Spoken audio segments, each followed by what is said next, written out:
నమస్తే, welcome to Raj news. నేను Vijay. Assembly సమావేశాలు కొనసాగుతున్నాయి, లైవ్ ద్వారా చూద్దాం. అధికారంలోకి వచ్చిన కాంగ్రెస్ ప్రభుత్వం 8 నెలలు అయినా ఇంకా అమలు చేయలేదు. కాబట్టి ఎప్పుడు ఇస్తారని మా గిరిజన అక్క చెల్లెలు ఎదురు చూస్తూ ఉన్నారు. ఎన్నికల మేనిఫెస్టోలో ఇళ్ల స్థలాలతో పాటు ఇల్లు మంజూరు చేస్తామని చెప్పిన ప్రభుత్వ స్థలాలు పంపిణీ విషయంలో కూడా నిర్ణయం తీసుకోలేదు. ఎస్సీ రిజర్వేషన్ల 18% పెంచుతామని హామీని అమలు చేయాలని కోరుతా ఉన్నాం. ఎస్సీ మాల మాదిగలతో పాటు ఇతర కులాలకు 3 కార్పొరేషన్లు ఏర్పాటు చేయడంతో పాటు ఏడాదికి ఒక్క కార్పొరేషన్కి 750 కోట్ల చొప్పున నిధులు మంజూరు చేస్తామని చెప్పిన వాగ్దానాన్ని బడ్జెట్లో ప్రస్తావించకపోవడం చూస్తుంటే ప్రభుత్వానికి హామీలపై ఉన్న చిత్తశుద్ధి అర్థమవుతుంది. మైనార్టీ డిక్లరేషన్ అధికారంలోకి వచ్చిన 6 నెలలలోపు కులగణన చేసి దాని ఆధారంగా అన్ని వెనుకబడిన కులాలతో పాటు మైనార్టీలకు కూడా విద్య మరియు ఉద్యోగాలతో పాటు సంక్షేమ పథకాలలో రిజర్వేషన్ అమలు చేస్తామని చెప్పిన హామీ 8 నెలలు గడుస్తున్న అతిగతి లేదు. మైనార్టీ బడ్జెట్ 4000 కోట్లకు పెంచి సప్లైన్ అమలు చేస్తామని చెప్పి 2258 కోట్లు మాత్రమే బడ్జెట్లో ప్రతిపాదించింది. నిరుద్యోగ యువకులకు సబ్సిడీపై రుణాలు అందించేందుకు 1000 కోట్లు కేటాయిస్తామని చెప్పి దానిని మాత్రం ప్రస్తావించలేదు. అబ్దుల్ కలాం తోఫా ఈ తలి పథకం పేరుతో అదే మైనార్టీ సోదరులకు కూడా 10వ తరగతి పాస్ అయిన వాళ్ళకు 10,000, ఇంటర్ పాస్ అయిన వాళ్ళకు 15,000, డిగ్రీ పాస్ అయిన వాళ్ళకు 25,000, పీజీ పాస్ అయిన వాళ్ళకు 1,00,000 రూపాయలు, పిహెచ్డీ పాస్ అయిన వాళ్ళకు 5 లక్షల రూపాయలు అధికారం చేస్తామని చెప్పిన పూర్తి నుంచి తీరు చూస్తుంటే మైనార్టీలకు అభివృద్ధిపై ప్రభుత్వానికి ఉన్న చిత్తశుద్ధి అర్థమవుతున్నది.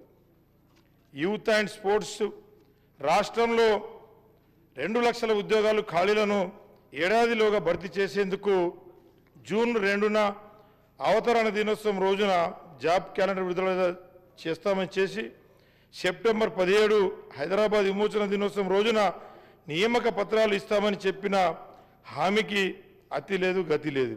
నిరుద్యోగులు నిరుద్యోగ భృతి కింద నెలకు 4,000 రూపాయలు ఇస్తామన్న హామీ ప్రస్తావన లేకపోవడం బాధాకరం. అదేవిధంగా గ్రూప్ 2, గ్రూప్ 1 ఒకటికి 100% పిలుస్తామన్నారు. గ్రూప్ 2లో 2,000 పోస్టులు పెంచుతామన్నారు. గ్రూప్ 3లో 3,000 పోస్టులు పెంచుతామన్నారు. కానీ కేసీఆర్ సార్ 95% లోకల్ రిజర్వేషన్ తెచ్చినారు. అంతేకాకుండా 6 నుంచి 10% రిజర్వేషన్ పెంచారు. గిరిజనులకు ఇచ్చిన మాట నిలబెట్టుకున్నటువంటి మహానుభావుడు కేసీఆర్ గారికి ప్రత్యేక ధన్యవాదాలు. అదేవిధంగా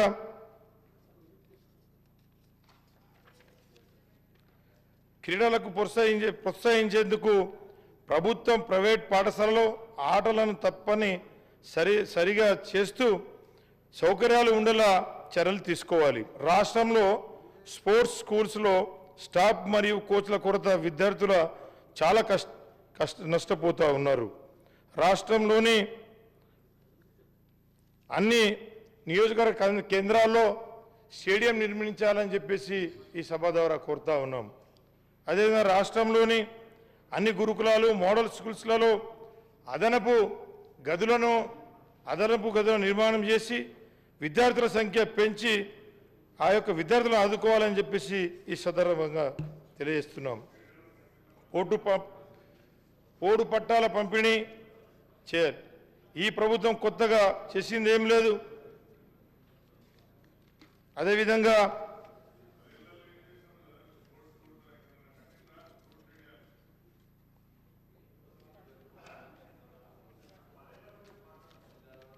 నేను ఇప్పుడు మొదటిసారి వచ్చినానే 10 ఏళ్ళ నాకు అడిగితే ఎట్లా చెప్పాలి. కాబట్టి అధ్యక్ష,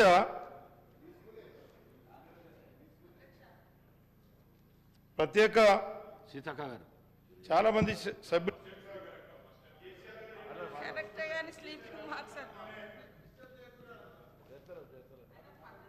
కాబట్టి ప్రత్యేక తెలంగాణ రాష్ట్రం సాధనకు ముందు అభివృద్ధికి అమలులో ఉన్న ఎస్సీ ఎస్టీ బీసీ మైనార్టీ వర్గాలకు కేసీఆర్ గారి నాయకత్వంలో 10 ఏళ్ల పాలనలో ఎన్నో అభివృద్ధి సంక్షేమ పథకాలు అమలుతో బాసటగా నిలిచింది. రాష్ట్రంలో 1047 ఎస్సీ ఎస్టీ బీసీ మైనార్టీ గురుకులాలను ఏర్పాటు చేశారు. 6,70,000 ఎకరాల పోడు భూముల పట్టాలు పంపిణీ చేసి వాటితో పాటు బ్యాంకులో రుణాలు పొందే అవకాశాన్ని కల్పించారు. వాటితో పాటు రైతు బంధు పథకాన్ని అమలు చేశారు. రైతు బీమా పథకం, అదేవిధంగా ఏదైతే రుణాలు మాఫీ కూడా చేసినటువంటి మహానాయుడు కేసీఆర్ గారు. అదేవిధంగా ఏదైతే గతంలో 6,70,000 పోడు భూముల పట్టాలు కేసీఆర్ గారు ఇచ్చారో, మిగిలిన పోడు భూముల పట్టాలు ఎప్పటిలోగా ఇస్తారో ఈ సభ ద్వారా తెలియజేయాలని చెప్పేసి ఈ సభను కోరుతా ఉన్నాం. అదేవిధంగా రాష్ట్రంలో దాదాపు 4,380 గిరిజన తాండాలు గూడాలను కొత్త పంచాయతీలకు ఏర్పాటు చేసి పక్కా గ్రామ పంచాయతీ భవనాలను నిర్మించి ఇచ్చినటువంటి మహానాయకుడు కేసీఆర్ గారు. కాబట్టి గిరిజనుల ఆత్మగౌరవాన్ని కాపాడేలా హైదరాబాద్ నడి బోర్డున బంజారా హిల్స్లో బంజారా భవన్ ఆదివాసీ భవనాలను కోట్ల రూపాయలను వెచ్చించి నిర్మాణం చేసినటువంటి వ్యక్తి కేసీఆర్ గారు. కాబట్టి అదేవిధంగా గిరి వికాస్ పథకం ద్వారా ప్రతి ఒక్క గిరిజన కుటుంబానికి 2 లక్షల రూపాయలు కేటాయించి బోరు బావితో పాటు 3 ఫేజ్ కరెంటు అందించినటువంటి మహానాయకుడు కేసీఆర్ గారు.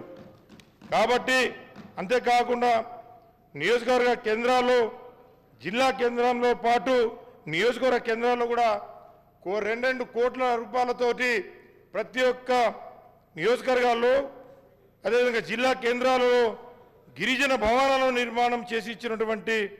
నిర్మాణం చేశారు, మంజూరు చేశారు, కట్టించి కూడా ఇచ్చారని చెప్పి సందర్భంగా తెలియజేసుకున్నారు. విదేశీ విద్యా పథకం ద్వారా అర్హులైన పేద విద్యార్థులకు 20 లక్షల రూపాయలు సాయం అందించారు. కళ్యాణ లక్ష్మి, షాదీ ముబారక్ పథకాలతో 1 లక్ష రూపాయలు సాయం అందించి నిరుపేద కుటుంబాలకు, చెల్లెమ్మలకు మేనమామగా బాసగా నిలిచినటువంటి వ్యక్తి కేసీఆర్ సార్ గారు. దేశ చరిత్రలో ఎక్కడ లేని విధంగా దళిత బంధు పథకాన్ని తెచ్చినటువంటి వ్యక్తి కేసీఆర్ గారు. కాబట్టి వీటితో పాటు నా నియోజకవర్గంలో అధ్యక్ష మరి ఆయన ఎట్లా మాట్లాడుతున్నాడు? మొత్తముగా గత ప్రభుత్వం అంటే కాంగ్రెస్ ప్రభుత్వం ఏం చేయలేదు, అప్పుడు ఇప్పుడు మొత్తం మేమే చేసినామని చెప్తున్నారు. ఆ సోదరుడు మొన్ననే టీఆర్ఎస్లో పోయిండు, అప్పటిదాకా కాంగ్రెస్లోనే ఉన్నాడు. అంటే కాంగ్రెస్ ప్రభుత్వం యొక్క కార్యక్రమాలు నచ్చాయి కదా అధ్యక్ష. ఈరోజు ఈ రాజ్యాంగం ద్వారా ఎస్టీ స్టేటస్ ఇచ్చిందే ఎస్సీ ఎస్టీలకు కాంగ్రెస్ ప్రభుత్వం అధ్యక్ష. అదేవిధంగా సోదరుడికి కూడా రిజర్వేషన్ రావడానికి ఆ రోజు 1976లో ఇందిరమ్మ గారు మరి తీసుకొచ్చినటువంటి రిజర్వేషన్ తోటే ఈరోజు సోదరుడు ఈరోజు ఎమ్మెల్యేగా ఇక్కడ రావడం జరిగింది. ఇంకొకటి, గత ప్రభుత్వం మరి లోకల్ రిజర్వేషన్ కాంగ్రెస్ ప్రభుత్వం తీసేసిందనే విధంగా మాట్లాడారు. గతంలో జీవో నెంబర్ 3 తీసుకొచ్చి ఏజెన్సీ ప్రాంతాలలో ఐటీడీఎల్ ద్వారా వేలాది మందికి ఉద్యోగాలు ఇచ్చిన ఘనత కాంగ్రెస్ ప్రభుత్వంది.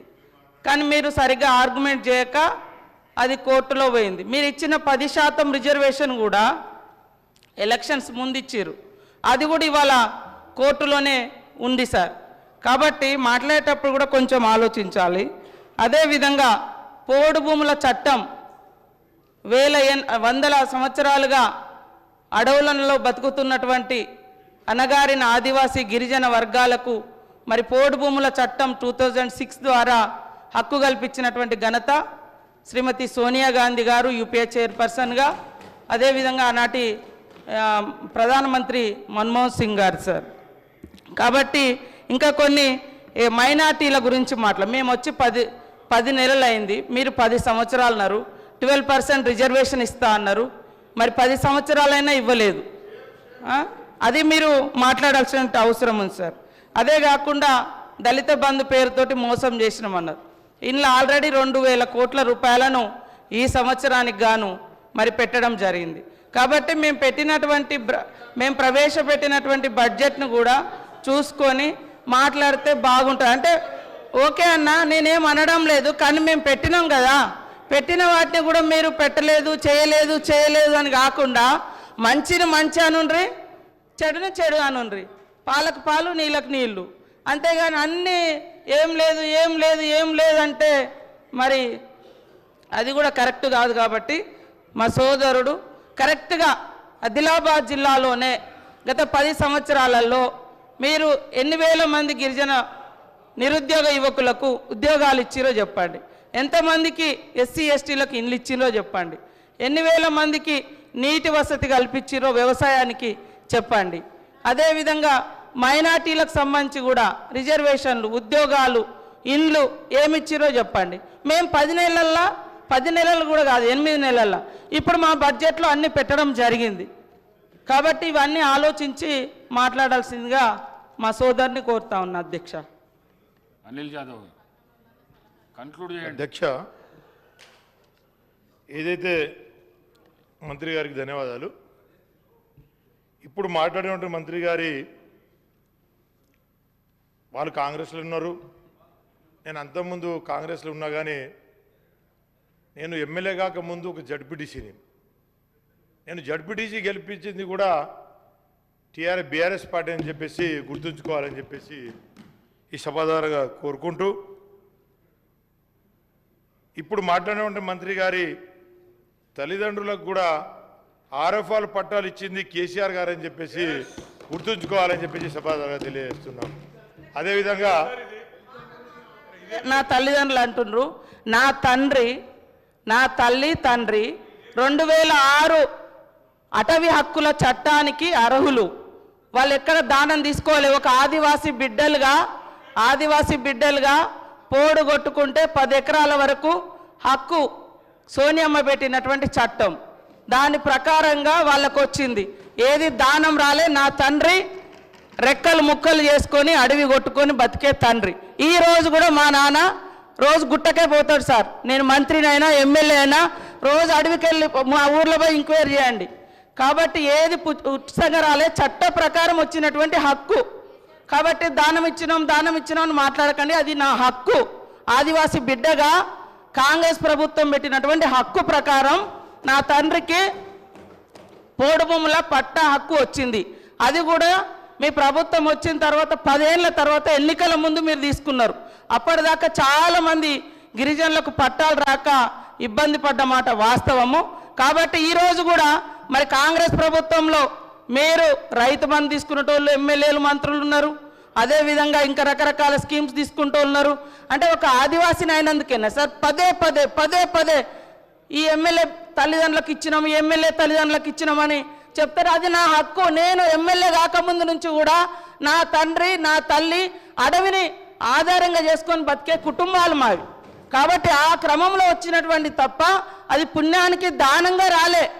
అందుకనే ఇంకోసారి ఇక్కడ ఉన్నటువంటి ఎమ్మెల్యేలు కూడా మాజీ మంత్రులు కూడా మరి ఈ రాష్ట్రంలో రైతు బంధు ఎందుకు తీసుకున్నారు? అది ప్రజలది. ఇంకా ఇది నా తండ్రి గుట్టను, చెట్టును, పుట్టను రెక్కలు ముక్కలు చేసుకొని కొట్టుకున్నాయి సార్. ఇది అడవి కొట్టుకున్నారు. అది ఆదివాసీ బిడ్డలుగా మాకు వచ్చినటువంటి సాంప్రదాయపు హక్కు సార్. అది అనిల్ జాదవ్ గారు కన్క్లూడ్ అధ్యక్ష నేనేం దీన్ని తప్పు పట్టలే అధ్యక్ష. ఏదంటే అధ్యక్ష, గతంలో కేసీఆర్ గారు చిన్నవారైనా పెద్దవారైనా సమాన న్యాయం అని చెప్పి చేశారని చెప్పిన అధ్యక్ష. అప్పుడు ఉన్నటువంటి పత్రికలలో మంత్రి గారి తల్లిదండ్రులు కూడా ఇచ్చిందని చెప్పి ఒక పత్రికలో వచ్చిన వార్తని నేను చెప్పినా తప్ప సారీ అమ్మ, నేను మీదకు ఏదో తప్పు పట్టట్లేదు. ఎందుకంటే అది మన జన్మ హక్కు, ప్రతి ఒక్క గిరిజనులకు హక్కు. ఏదైతే పట్టాలు పొందాలని చెప్పేసి మన హక్కు, అది నేను మీకు నేను అంటలేను.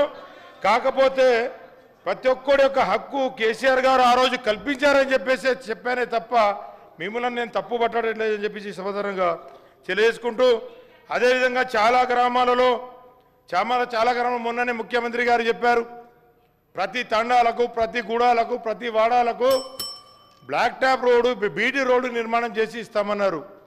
మరి నేను ఈ సభా దగ్గర ఒకటే కోరుతా ఉన్నా, ఒకటే అడుగుతా ఉన్నా, మరి గతంలో మంజూరైనటువంటి ఏదైతే ఎస్టీఎస్డిఎఫ్ రోడ్లు ఏదైతే ఉన్నాయో అవన్నీ ఎందుకు క్యాన్సిల్ చేస్తూ ఉన్నారని చెప్పేసి ఈ సభ ద్వారా అడుగుతూ ఉన్నాం. ఎందుకంటే టెండర్ అయినా అగ్రిమెంట్ అయినా కానీ ఆ రోడ్లని క్యాన్సిల్ చేయాలని చెప్పేసి ఈ ప్రభుత్వం కక్షపూరితమైనటువంటి చేస్తూ ఉన్నది. కాబట్టి ఇదేదో గతంలో ప్రతి ఒక్క తాండాలకు ఏదైతే ఇంతకుముందు చాలామంది సభ్యులు, నేను ఇప్పుడు కొత్త సభ్యుడిని కాబట్టి ఫస్ట్ నుంచి వింటా ఉన్నాను, చాలామంది సీనియర్ సభ్యులు కూడా మాట్లాడినరు. వాళ్ళు ఏమని చెప్పారు అధ్యక్ష అంటే, కేసీఆర్ గారు తండాలను గూడాలను గ్రామ పంచాయతీ చేసేయండి కానీ భవనాలు నిర్మించలేదన్నారు. ఎక్కడ నిర్మించలేదు పోయి చూద్దాం, నా నియోజకవర్గం రండి, నేను ప్రతి ఒక్క దగ్గర మీకు చూపిస్తా, నేను ప్రతి దగ్గర పోయి తీసి చూపిస్తా మీకు. ఎక్కడ గ్రామ పంచాయతీలు నిర్మించలేదో, ఎక్కడ భవనాలు కట్టలేదో మీకు చూపిస్తా ఉన్నాం. ప్రతి దగ్గర కొత్త గ్రామ పంచాయతీలను కట్టించిండ్రన్న, ప్రతి ఒక్క గ్రామ పంచాయతీ కొత్త గ్రామ పంచాయతీ భవన నిర్మాణం చేసి ఇచ్చిండ్రు. ప్రతి ఒక్క గిరి వికాస్ పథకంలో ప్రతి ఒక్క కులం మతం అని తేడా లేకుండా ప్రతి గిరిజన కుటుంబానికి ప్రతి ఒక్క కుటుంబానికి 2 లక్షల రూపాయలు మంజూరు చేసి బోరు బావి నిర్మాణం చేసి బోరు కొట్టి 3 ఫేజ్ కరెంట్ అనేది తెలియదు మా గుడాలలో తాండాలలో, అట్లాంటి 3 ఫేజ్ కరెంట్ ఇచ్చి 2 పంటల సౌలత కల్పించినటువంటి కేసీఆర్ గారు. కాబట్టి అదేవిధంగా అయితే గతంలో ఆర్ఎఫ్ఆర్ పట్టాలు ఇచ్చిండ్రు కానీ బ్యాంకులలో రుణాలు ఇవ్వకపోతుండే.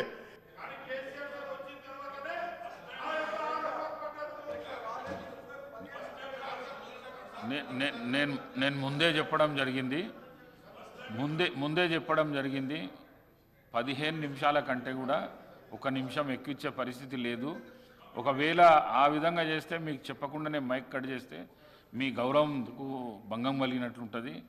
15 నిమిషాల్లో కంప్లీట్ చేయండి, దయచేసి కన్క్లూడ్ చేయండి మీరు ప్లీజ్. అదేవిధంగా ఏదైతే మీరు ఎన్నికల్లో చాలా హామీలు ఇచ్చారు, ఏదైతే మా గిరిజన ఆదివాసీ సోదరులు లంబాడా సోదరులకు ప్రతి ఒక్కరికి ఉద్యోగాలు ఇస్తామని చెప్పేసి ఎన్నికల్లో ప్రతి గూడలో తండాలో చెప్పినారు. మా విద్యార్థులు మిమ్మల్ని నమ్మిండ్రు, మా యువకులు మిమ్మల్ని నమ్మిండ్రు. మరి ఆ జాబ్ క్యాలెండర్ ఎప్పుడు ఇస్తారు, ఎన్ని ఉద్యోగాలు ఇస్తారు, ఎప్పుడు ఇస్తారు అనేది ఈ సభ ద్వారా ఖచ్చితంగా తెలియజేయాలని చెప్పేసి ఈ సందర్భంగా ఇప్పుడు అంటా ఉన్నారు. అరే ఇప్పటివరకు ఏం పోస్టులు లేవు ఏం లేవు అని చెప్పేసి. కాబట్టి వీటితో పాటు అదేవిధంగా చాలామంది తెల్ల రేషన్ కార్డులు మా వాళ్ళకి గిరిజనులకు లేవు. మా యొక్క గిరిజన సోదరులకు తెల్ల రేషన్ కార్డులు ఇవ్వాలి, అదేవిధంగా పెన్షన్లు ఇవ్వాలి. ఇంకా చాలా విషయాలకు వస్తే ఈ స్కీమ్లన్నీ ముందుకు తీసుకోవాలని. ఇంకొక విషయం అధ్యక్ష, ముఖ్యంగా కొన్ని సమస్యలు నా నియోజకవర్గ ప్రజలు నా మీద ఎంతో భారము మోపి ఈ యొక్క అసెంబ్లీకి పంపడం జరిగింది. కాబట్టి నా నియోజకవర్గం తరఫున కూడా నేను 2 విషయాలు ఈ యొక్క సమస్యలు కొన్ని చెప్తా ఉన్నా అధ్యక్ష. ముఖ్యమంత్రి శాసనం 1 నిమిషం సార్, మళ్ళీ అవకాశం వస్తుంది అప్పుడు చెప్పుదు.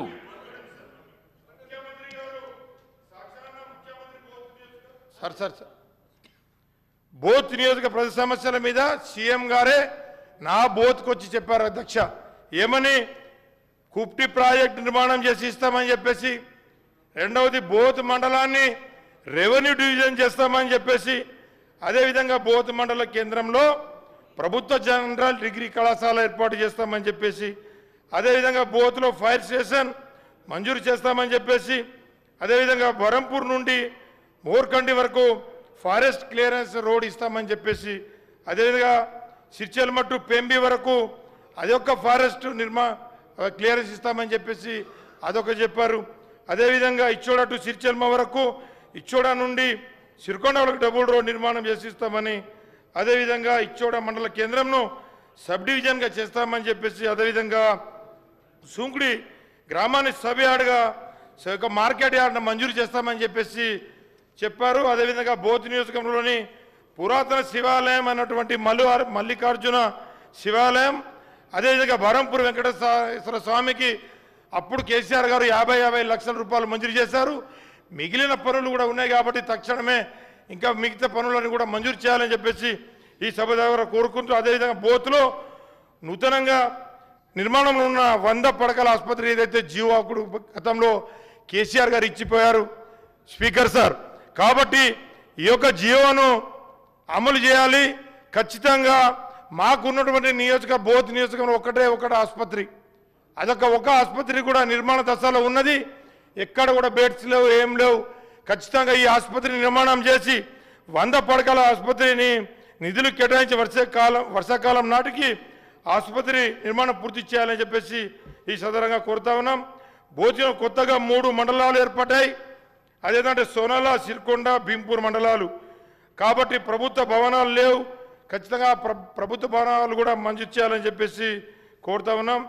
గత ప్రభుత్వంలో మిషన్ కాకతీయ ద్వారా ఫేజ్ 4 ద్వారా మంజూరైన, నేను కొత్తనే ఫోజ్ ద్వారా 16 చెరువులు సంబంధించిన భూ నివాసులు దాదాపు 37 కోట్ల రూపాయలు రిలీజ్ చేస్తే అక్కడ ఉన్నటువంటి 8,000 ఎకరాలకు నీరు పారించిన వారు అవుతాం. కాబట్టి ఒక 37,000 కోట్ల రూపాయలను తక్షణమే విడుదల చేయాలి. 37 కోట్ల రూపాయలు. వీటితో పాటు 42 చెరువులను నిర్మాణం చేశాం. అదేవిధంగా వీటితో పాటు బజారత్నూర్ మండలంలోని దేగామ మరియు పిప్పల్కోటి గోమిత్రి ప్రాజెక్టులలో ఏదైతే భూ నిర్వాసితులలో ఏదైతే ప్రజలు ఆదుకోవాలని చెప్పేసి ఈ సభ ద్వారా మిమ్మల్ని కోరుతా ఉన్నాం సార్. కాబట్టి ఈ అన్ని సమస్యలు తీరాలి, ఖచ్చితంగా ఇవన్నీ చేయాలని చెప్పేసి నన్ను కొత్తగా ఎన్నుకున్నటువంటి ప్రజలు ఎంతో ఆశ పెట్టుకొని ఉన్నారు. కాబట్టి ఆ పార్టీ ఈ పార్టీ అన్న చూడకుండా ఇక్కడ గెలిచిన సభ్యులమందరము శాసనసభ్యులమే. కాబట్టి ఖచ్చితంగా ఎవరైతే మిగతా సభ్యులతో పాటు మమ్మల్ని కూడా తప్పకుండా అన్ని ఏదైతే ఫండ్స్ ఉంటుందో తప్పకుండా మమ్మల్ని ఇచ్చి ఆదుకోవాలని చెప్పేసి సదరంగా మీకు తెలుసు. ఈ ప్రభుత్వాన్ని చేరవేయాలని చెప్పేసి కోరుతా ఉన్నాను. ధన్యవాదాలు.